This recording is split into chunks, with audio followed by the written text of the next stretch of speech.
Halo guys, selamat datang kembali di channel Irfan Akbar 67. Dalam video kali ini gue mau bahas Tensei Star Slam Dataken atau sering dikenal dengan Tensura. Sekarang gue bakal bahas lanjutan anime Tensura berdasarkan light novelnya. Di video ini, gue tuh bakal merangkum light novel Tensura volume 17. Video ini adalah part 3 dari pembahasan volume 17. Tentunya video ini adalah kelanjutan dari video sebelumnya. Jadi buat kalian yang belum nonton video pembahasan yang sebelumnya, kalian tuh bisa nonton videonya terlebih dahulu. Video ini satu udah jelas spoiler untuk lanjutan animenya. Jadi buat kalian yang gak suka spoiler, kalian bisa close video ini. Sebelum kita mulai, gua mau ngingetin lagi ke kalian, jangan lupa untuk subscribe channel ini. Dan jangan lupa juga untuk nyalain loncengnya supaya kalian dapat notif kalau channelnya update video terbaru.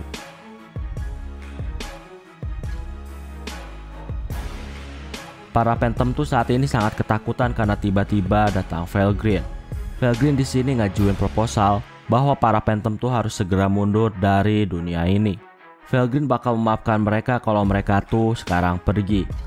Setelah ngobrol sama Felgreen, Masahiko di sini menyadari kalau kemungkinan Felgreen yang sekarang tuh adalah Felgreen dari masa depan.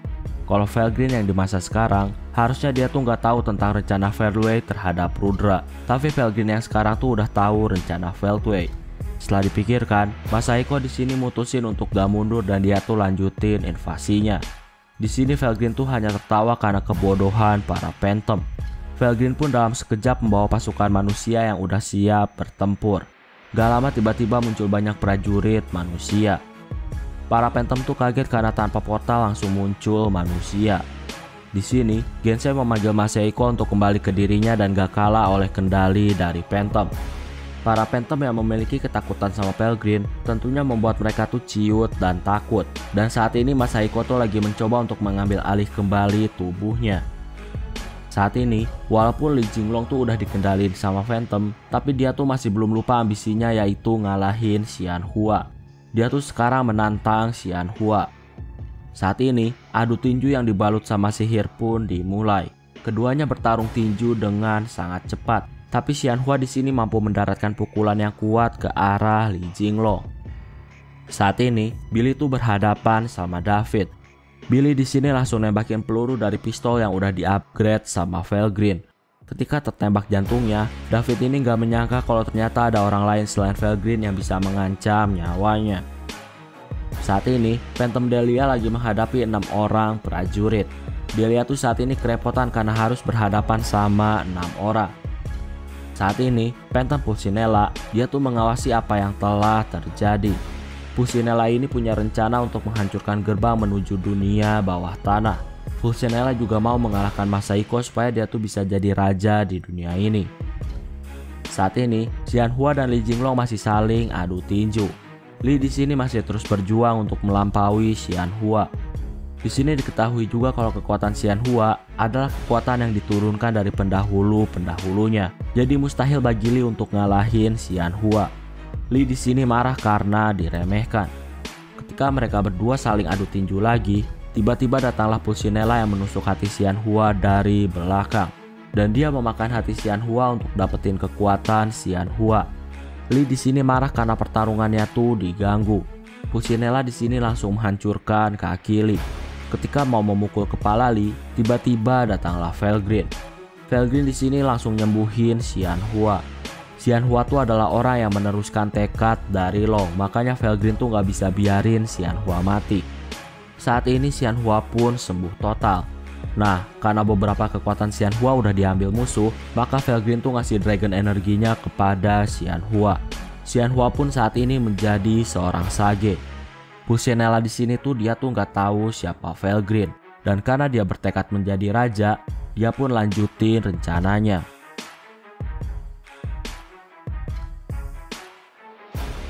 Saat ini, Pulcinella mencuri tombak suci Delia. Saat ini juga, satu demi satu manusia yang diambil alih sama Phantom, mereka tuh mulai berhasil merebut kembali kesadaran mereka. Jadi bisa dibilang udah nggak ada lagi Phantom yang mengendalikan manusia. Cuma masalahnya di sini tuh Pulcinella tuh mau menjadi raja. Pulcinella ini bahkan mengambil kekuatan Phantom yang merasuki tubuhnya. Karena hal itulah Pulcinella tuh nggak tahu siapa Felgreen. Pulcinella tuh di sini masih percaya diri kalau dialah yang saat ini terkuat di dunia. Kekuatan Pulcinella saat ini udah selevel True Demon Lord. Felgreen di sini bilang ke semua orang kalau Pulcinella tuh udah gak bisa diselamatin. Pulcinella tuh bergerak atas keinginannya sendiri dan bukan bergerak karena Phantom. Felgreen di sini mau bunuh Pulcinella. Semua orang di sini setuju sama keputusan dari Felgreen. Mereka tuh bakal ngasih tahu negara Roziam bahwa Pulcinella tuh harus dibunuh. Saat ini Pulcinella pakai serangan dadakan ke arah Felgreen. Serangan itu adalah serangan terkuat yang mampu membuat planet bergetar. Punggung Felgreen saat ini tertusuk energi berbentuk tombak, tapi sayangnya Felgreen tuh nggak terluka. Pulcinella seketika sadar kalau dia tuh mustahil bisa menang dari Felgreen. Di sini Pulcinella tuh pakai teori ancaman. Dia bilang kalau Felgreen melawan atau membunuhnya, maka dia tuh bakal ledakin semua negara dengan bom yang udah dipegang sama para bawahannya. Ternyata ancaman itu nggak berarti bagi Felgreen. Dalam sekejap, semua bawahan Pulcinella tuh udah diatasi dan bomnya juga udah nggak aktif. Pulcinella di sini tuh dia tuh nggak percaya dan dia tuh mencoba untuk menghubungi bawahannya, tapi ternyata nggak bisa. Pulcinella di sini memohon ampunan kepada Felgreen. Felgreen di sini hanya tersenyum melihat mangsanya tuh ketakutan. Pulcinella mau lari, tapi kilatan cahaya dahsyat menghantamnya. Pulcinella pun musnah beserta rohnya. Serangan Felgreen merusak beberapa lingkungan. Untungnya nggak ada korban jiwa lain selain Pulcinella. Singkatnya setelah beberapa tahun, Akira Sakura pun meninggal. Felgreen dengan wajah penuh air mata, dia pun menyerap pecahan jiwa dari Rudra. Singkatnya Felgreen pun lanjutin penjelajahan. Oke, saat ini ada kisah dari Kalgurio. Kalgurio ini beruntung karena dia dijodohin sama keluarga bangsawan dan dia pun akhirnya menikah. Tapi gak lama dia tuh ditinggalin sama istrinya ketika ayah mertuanya tuh meninggal. Kalgurio tuh selalu berpikir kalau istrinya tuh cinta sama dia, tapi ternyata enggak. Istrinya tuh pergi ninggalin dia. Ternyata istrinya tuh nikahin Kalgurio tuh karena perintah ayahnya. Istrinya pun pergi dengan seorang bangsawan yang lebih kaya daripada Kalgurio. Saat itu Kalgurio juga diusir sama keluarga bangsawannya. Saat berumur 20 tahun, Kalgurio tuh dengan emosi kebencian, dia pun bekerja keras. Karena kekuatannya, seorang bangsawan bernama Minutes, dia tuh merekrut Kalgurio. Kalgurio saat ini ikut dengan Minutes. Gak lama ada Kansas juga yang ikut bergabung. Kalgurio saat ini terus bekerja keras dan dia tuh sampai kehilangan satu matanya karena dia kena racun. Tapi hal itu gak masalah karena kekuatan Kalgurio tuh masih tetap sama. Sakit hati Kalgurio tuh memicu Kalgurio untuk terus maju. Kalgurio tuh ngelakuin apapun demi naik ke puncak. Saat ini di Cafe Labirin, Kalgurio, Minute, dan yang lainnya, mereka tuh ngobrolin tentang negara, tentara, kekaisaran, dan lain-lain.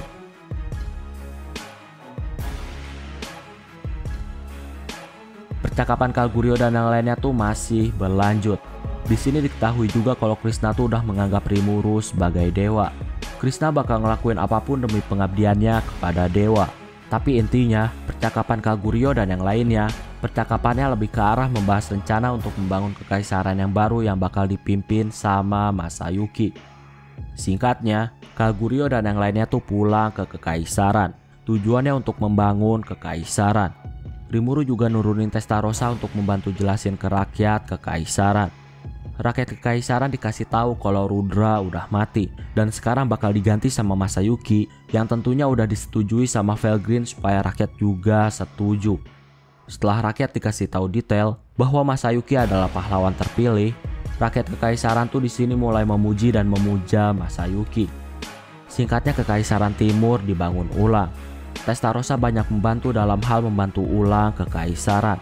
Tentunya masalah yang dihadapi saat ini hanyalah tentang bangsawan kekaisaran. Mereka tuh harus mengawasi para bangsawan yang bergerak. Testarossa juga dapat banyak info. Dia tuh dapat info dengan mudah berkat bantuan dari Mos. Testarossa juga di sini nyaranin kalau sebaiknya kekaisaran tuh ada pasar gelap. Biasanya orang-orang pasar gelap jauh lebih cepat dalam mendapatkan informasi. Selain itu, para pedagang biasanya tuh mau kebebasan. Makanya untuk kemajuan ekonomi, lebih baik pasar gelap tuh jangan diberantas. Pasar gelap bisa mengurangi pengangguran sehingga yang kelaparan pun berkurang. Singkatnya saat ini ada pertemuan bangsawan dengan pihak kekaisaran yang baru. Di sini, Mitra adalah orang yang paling penting di kekaisaran. Dia tuh menuduh bahwa orang-orang yang sekarang tuh adalah orang-orang yang mau merebut tahta dari Rudra. Karena merepotkan, Mitra di sini dikasih tahu kalau Masayuki tuh nggak tertarik menjadi kaisar. Masayuki tuh adalah orang yang rela melepas jabatan kaisarnya. Cuma masalahnya, Masayuki ini udah dipercaya sama negara lain. Dan itu bakal nguntungin kekaisaran yang baru aja dibangun kembali. Sedangkan kalau orang lain yang menjadi kaisar, maka nggak akan ada dukungan dari negara lain. Hal itu bisa berbahaya bagi kekaisaran. Di sini, Mitra ditawarin mau ikut rencana mereka atau enggak. Mitra pun di sini berpikir. Setelah banyak pertimbangan, Mitra bilang kalau hal yang terjadi sekarang tuh adalah bentuk dari perebutan sebuah tahta. Dan Mitra juga bilang kalau Testarossa tuh nggak berhak ikut campur dalam urusan negara lain. Di sini Masayuki bilang kalau dia butuh orang seperti Mitra untuk membantunya menjadi kaisar. Masayuki ini ngasih tahu kalau orang-orang di sekitarnya tuh selalu menganggap dia hebat. Walaupun itu kesalahan atau kegagalan, tapi orang tuh selalu menganggap Masayuki hebat. Setelah banyak mengobrol, ternyata Masayuki dan Mitra sangat cocok. Mitra di sini mutusin untuk membantu Masayuki. Selain itu, Testarossa dan Felgrin juga membantu Mitra dari insiden perceraian yang hampir dialami sama Mitra. Untungnya Mitra ini mengikuti saran Testarossa dan Felgrin sehingga perceraian tuh bisa terhindari. Mitra di sini semakin bersumpah untuk membantu Masayuki.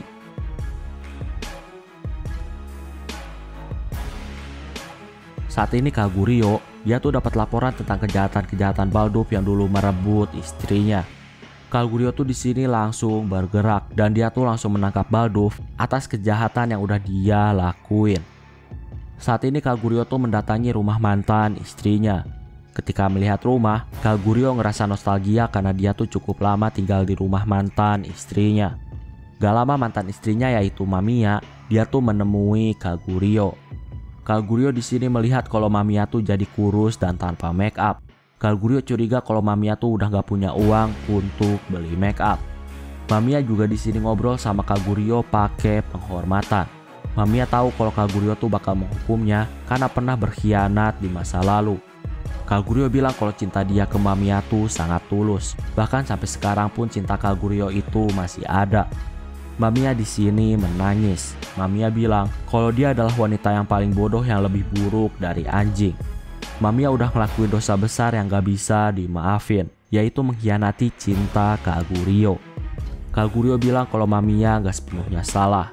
Kagurio juga salah karena gak menyadari tipu daya Balduf sehingga Mamiya tuh bisa direbut darinya. Kagurio di sini bilang kalau dia tuh mau mengulang semuanya. Tapi Mamiya di sini ngotot kalau dia tuh gak layak lagi untuk Kagurio. Kagurio bilang bahwa di masa lalu dia juga sangat salah karena meninggalkan Mamiya. Kagurio di sini bersumpah kalau dia tuh bakal jadi kesatrianya Mamiya. Di sini mereka pun saling pegang tangan. Saat ini Kagurio berkumpul dengan kepala pelayan keluarga. Diketahui ternyata Balduf tuh mengancam dia dan dia tuh terpaksa harus mengikuti keinginan dari Balduf. Hal itu menyebabkan para pelayan tuh berkonspirasi sama Balduf untuk menyingkirkan Kagurio. Kagurio di sini akhirnya paham semuanya. Kagurio memaafkan para pelayannya. Di sini Kagurio juga melamar Mamiya. Kagurio tuh mau menikah lagi sama Mamiya. Mamiya di sini masih ngerasa nggak layak karena masih dicintai sama Kagurio. Mamiya di sini menangis bahagia dan dia pun akhirnya menerima lamarannya Kagurio. Kagurio juga, dia tuh masih bergerak untuk menangkap bangsawan-bangsawan yang udah terlibat sama Balduf sehingga dia tuh harus bercerai sama istrinya. Singkatnya Kagurio ini nikah lagi sama mantan istrinya. Kagurio juga di sini bertekad untuk selalu berjuang supaya kekaisaran tuh bangkit lagi. Oke, saat ini ada kisah yang lainnya, yaitu kisah dari Rain. Rain adalah salah satu primordial yang saat ini tuh menjadi bawahan dari Guy. Dia tuh udah kenal Guy udah sangat lama. Rain tuh ngerasa kalau dia tuh gak terkalahkan karena dia tuh tercipta dari roh agung kegelapan. Tapi itu semua dipatahkan ketika Rain tuh dikalahkan sama Guy. Guy mengalahkan Rain dan Mizari. Ren dan Mizari ini adalah teman, dan ketika mereka menantang Guy, ternyata mereka lah yang kalah. Singkatnya mereka berdua pun jadi bawahan dari Guy. Ren ngerasa kalau Guy nggak bisa dikalahin, makanya dia ikut Guy sebagai pihak yang selalu menang. Ren dan Mizari di sini bersumpah setia kepada Guy. Diketahui juga kalau di sini hobi Ren tuh adalah melukis. Ren juga punya pekerjaan rutin ketika Walpurgis diadain. Ren adalah pemandu jika ada Walpurgis. Ren dan Mizari ini sangat menyukai Ramirez. Alasannya karena Ramirez tuh pernah menghentikan pertarungan gila antara Guy dan Milim. Tentunya Ren dan Mizari juga menghormati Milim yang bisa mengimbangi kekuatan dari Guy.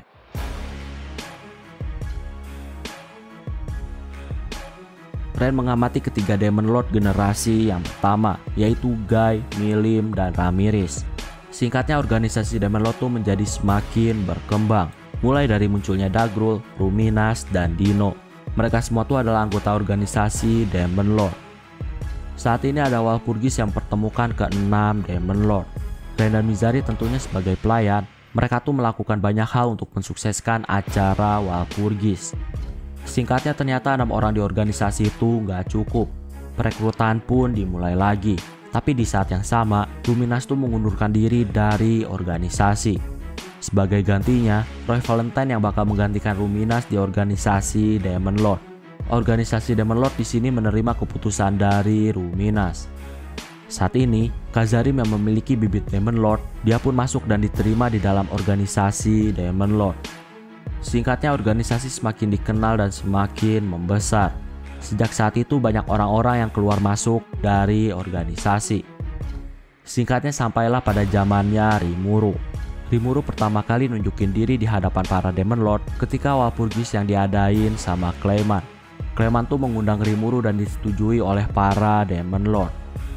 Ren juga dapat cerita dari Mizari. Jadi Mizari saat itu ditugasin untuk menjemput Rimuru. Melihat Rimuru, saat itu dia yakin kalau Clayman tuh bakal mati. Alasannya karena Clayman mau main-main sama Rimuru. Mizari bisa yakin karena Rimuru adalah orang yang berhasil membuat Primordial Hitam bertekuk lutut dan menjadi bawahannya Rimuru. Primordial Hitam ini dikenal sebagai orang yang egois dan gak mungkin tunduk sama orang lain. Tapi ternyata Rimuru tuh berhasil menaklukkannya.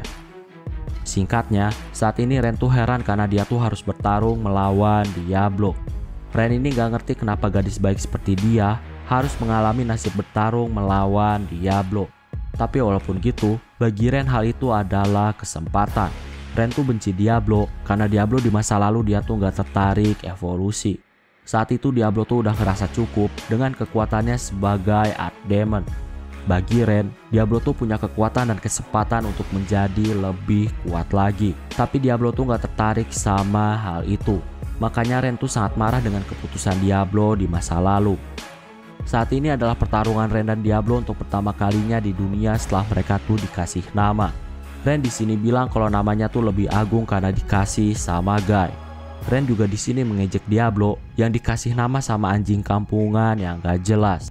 Sebenarnya, Ren tuh suka slime karena terlihat sangat imut. Dan Ren juga tahu kalau Rimuru adalah orang baik. Cuma di sini Ren tuh sengaja memprovokasi Diablo sebagai strategi dia dalam melawan Diablo. Diablo di sini tentunya dia tuh terlihat sangat marah. Dan dia tuh berniat untuk lenyapin Ren. Singkatnya, Ren kaget karena Diablo tuh memakai sihir suci Disintegration. Ren terlihat lenyap karena serangan tersebut. Tentunya Ren tuh masih aman karena dia tuh udah mempersiapkan segalanya.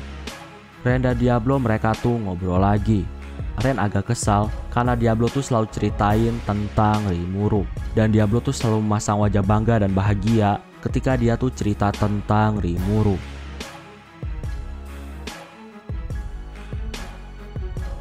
Ren saat ini juga dapat info bahwa ketiga primordial sisanya sekarang mereka tuh mengabdikan diri pada Rimuru. Sejak saat itu, Ren menganggap kalau Rimuru sangat berbahaya karena telah merusak keseimbangan dunia. Karena gak mau cari gara-gara sama Rimuru, Ren pun sejak saat itu memanggil Rimuru memakai tanda penghormatan. Jadi Ren memanggilnya Rimuru sama. Singkatnya, Diablo manggil Guy untuk ke Tempest. Tentunya Guy itu datang ke Tempest karena undangan Diablo. Selain Guy ada juga Velzard yang datang. Oh ya, cerita Ren dan Mizari sebenarnya kayak ceritain ulang beberapa kejadian yang udah pernah dibahas di video-video sebelumnya. Cuma saat ini tuh dari sudut pandang dari Ren. Oke, lanjut lagi ke ceritanya. Ketika datang ke Tempest, Ren tuh kaget karena bawahan Rimuru tuh terlihat jauh lebih kuat daripada yang ada di Walpurgis. Bisa dibilang mereka tuh melebihi para iblis. Ketika di Tempest, Mizari dan Ren tentunya disuguhin sama makanan-makanan yang enak. Dan Ren tuh sangat menikmati dan menyukai kue-kue yang ada di Tempest. Mizari juga di sini tentunya terkesan dengan makanan-makanan yang disuguhin di Tempest. Sion cerita kalau itu semua berkat orang dunia lain yang bernama Yoshida. Di sini, Ren juga memperhatikan Diablo. Ren ngerasa kalau Diablo tuh udah jauh lebih kuat dibandingkan dengan pertemuan mereka yang terakhir. Diablo dengan bangga bilang kalau dia tuh dikasih kekuatan sama Rimuru. Di sini ada sedikit keributan. Alasannya, sikap Diablo terhadap tamu tuh sekarang gak sopan. Sion dan Diablo di sini mereka ribut, sampai akhirnya datang Suna untuk menghentikan mereka. Suna di sini ngasih tahu Ren dan Mizari kalau dia tuh bakal ngajarin Ren dan Mizari cara buat kue. Tentunya itu karena permintaan dari Guy. Gak lama Guy juga ngasih tahu Mizari dan Ren bahwa Rimuru tuh bakal mengevolusi keduanya. Ren dan Mizari, mereka pun dievolusi ke tahap True Demon Lord. Ren di sini kaget karena Rimuru tuh bisa mengevolusi mereka. Ren menganggap kalau Rimuru tuh benar-benar orang yang sangat berbahaya. Walaupun gitu, Ren dan Mizari juga ngerasa berhutang budi kepada Rimuru. Singkatnya mereka berdua tuh terus latihan supaya terbiasa dengan kekuatan baru mereka. Oke, sekarang ada kisah dari Vesta. Vesta ini punya mimpi untuk melayani Gazel dengan baik. Dia tuh berjuang untuk melakukan yang terbaik demi Gazel. Tapi sayangnya, karena sifat irinya terhadap Kaijin, Vesta pun akhirnya tersesat. Dan akhirnya dia tuh membuat Gazel kecewa. Singkatnya, Vesta saat ini kerja di Tempest. Vesta tuh terkadang selalu minta maaf ke Kaijin atas masa lalu yang udah dia perbuat. Tapi Kaijin selalu bilang kalau itu masa lalu. Dan Vesta juga udah sering minta maaf. Hari-hari Vesta di Tempest tuh penuh dengan kejutan. Tempest selalu bisa menghadirkan inovasi baru sehingga Vesta tuh sangat sibuk. Rimuru juga ngasih fasilitas pendidikan yang baik kepada para monster. Dan Vesta juga ikut andil dalam pendidikan yang ada di Tempest. Saat ini, Vesta tuh lagi jalanin proyek yang bisa menjatuhkan dunia. Ketika di bar, Vesta tuh curhat ke Kaijin. Dia bingung antara mau ngasih tahu Gazel atau enggak soal proyek gila yang bisa menjatuhkan dunia. Tapi nggak lama Dino ikut mabuk. Dino di sini ngasih beberapa saran ke Vesta, dan Vesta pun saat ini mutusin untuk ngasih tahu Gazel tentang proyek di Tempest yang saat ini lagi dikerjain sama Vesta dan ilmuwan lainnya.